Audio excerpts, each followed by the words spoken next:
hour. Let me also bring in now Sanjay Dhotre, MOS HRD, Government of India, who's also joining us live on the broadcast. Mr. Sanjay Dhotre, thank you for speaking with NewsX. Appreciate you being with us live, sir. My first question to you is on the decisions that your government has taken. Firstly, how big an impact you feel, sir, this COVID-19 and lockdown has had and will have on the education sector? क्या बड़ा असर और प्रभाव ये lockdown और कोविड-19 का शिक्षा पे भी पड़ेगा हमारे देश में?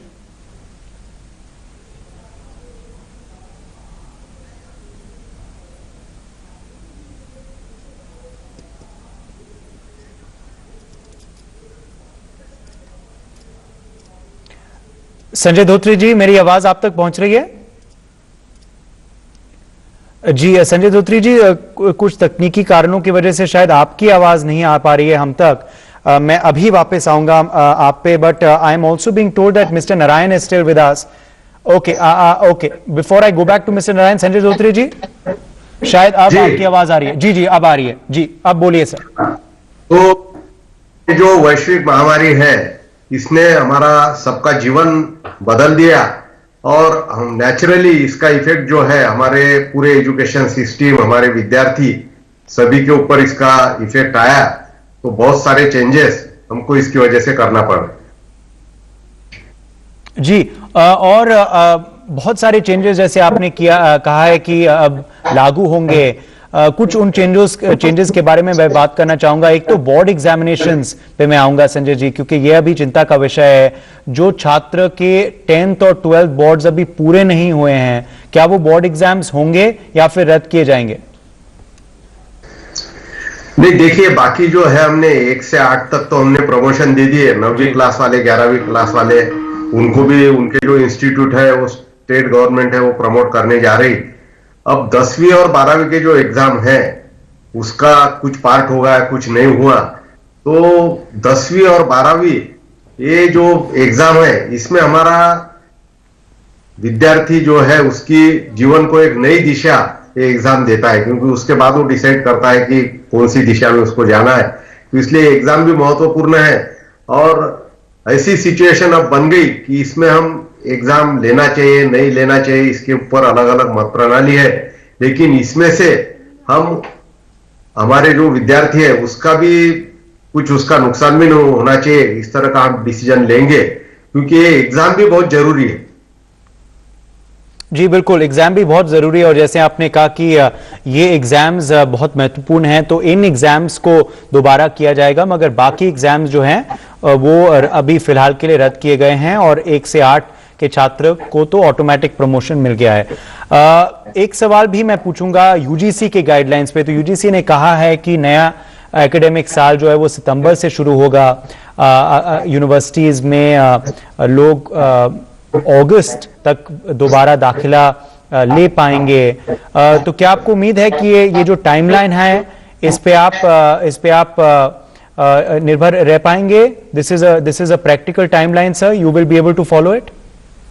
नहीं, अभी जो सिचुएशन है हमारे पास में अभी बहुत समय है जी, क्योंकि मई, जून, जुलाई, अगस्त 4 महीने हमारे हाथ में है. तो मुझे ऐसा लगता कि सिचुएशन अगर नॉर्मल हो गई तो हमारे एग्जाम हो जाएंगे, बाद में वो पेपर वगैरह जांच की जाएंगी, उसके रिजल्ट लगेंगे और उसके बाद में हमारी एडमिशन प्रोसीजर वगैरह. तो हमारे हाथ में अभी तो काफी समय है, इसलिए हम ऐसा सोच रहे हैं कि सब कुछ जल्दी अगर ठीक हो गया तो उसमें कोई ज्यादा चेंजेस हमको करने की जरूरत नहीं है. जी, तो जैसे आप कह रहे हैं कि एकेडमिक साल को इसलिए आपने पोस्टपोन किया है ताकि आपको समय मिल जाए, क्योंकि अभी फिलहाल जून में एकेडमिक साल जुलाई में एकेडमिक साल जो है वो शुरू हो जाता था. काफी यूनिवर्सिटीज में, कई यूनिवर्सिटीज में मई और जून में एडमिशन शुरू हो जाते थे, मगर इस लॉकडाउन की वजह से, इस महामारी की वजह से सब कुछ आपने डिले किया है. इसी वजह से सर, ताकि छात्र परेशान ना हो, छात्र ये ना सोचे कि अब तक एग्जाम्स ही नहीं हुए हैं तो जून में दाखिला कैसे हो पाएगा.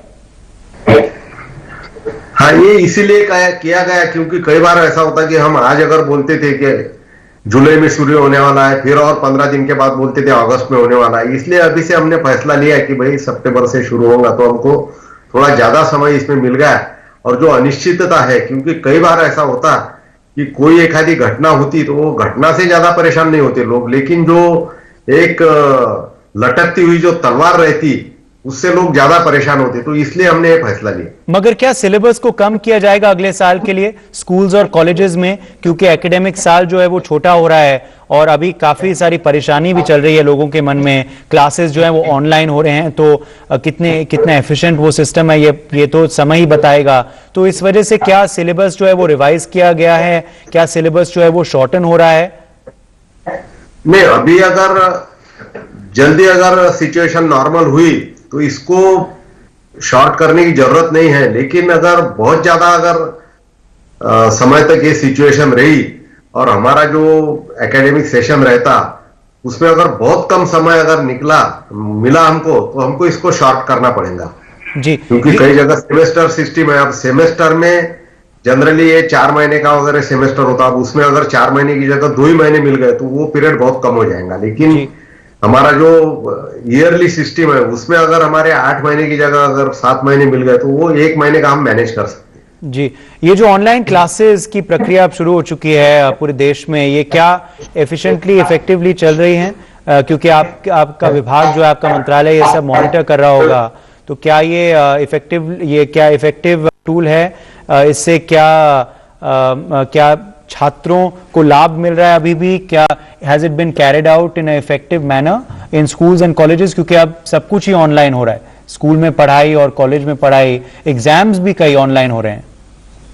नहीं, हमारे प्रधानमंत्री आदरणीय नरेंद्र भाई मोदी जी ने करीब हमारी सरकार जब से आई तब से उन्होंने इसकी पहल की थी कि इसमें बहुत सारे रिफॉर्म चेंजेस हमको लाना चाहिए, और उसी का एक हिस्सा जो है ऑनलाइन एजुकेशन को हमने बढ़ावा दिया।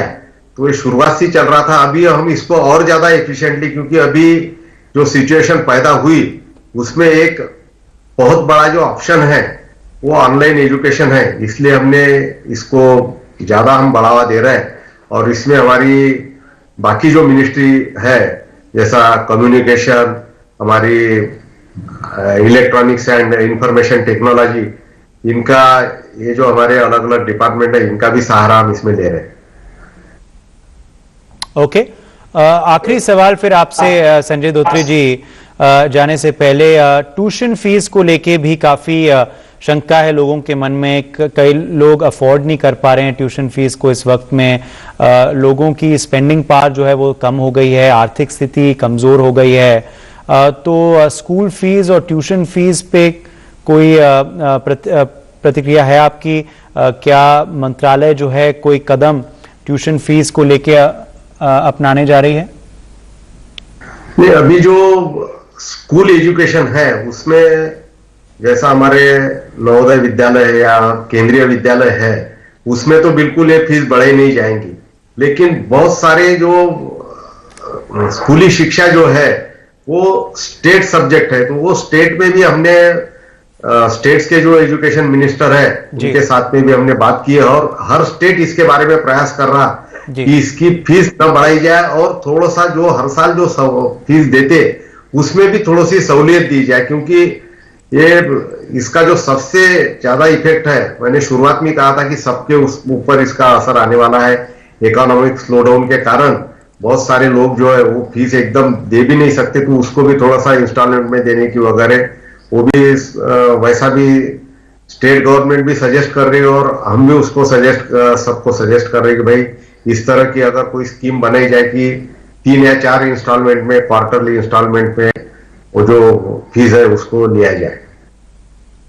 जी बिल्कुल, और हम वो चर्चा जारी रखेंगे। बहुत सारे एजुकेशन मिनिस्टर्स हर राज्य के हमारे संग जुड़ रहे हैं इस वक्त न्यूज़ एक्स पे।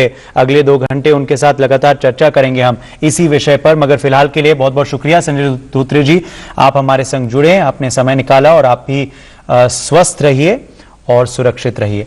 MOS HRD, आपको बहुत शुभकामनाएं जी। Thank you so much, Dhotri ji. Thank you so much. Sanjay Dhotre, the MOS HRD, speaking with NewsX there. Let me also, at this point, bring in Adimulapu Suresh, the Education Minister of Andhra Pradesh. He is joining us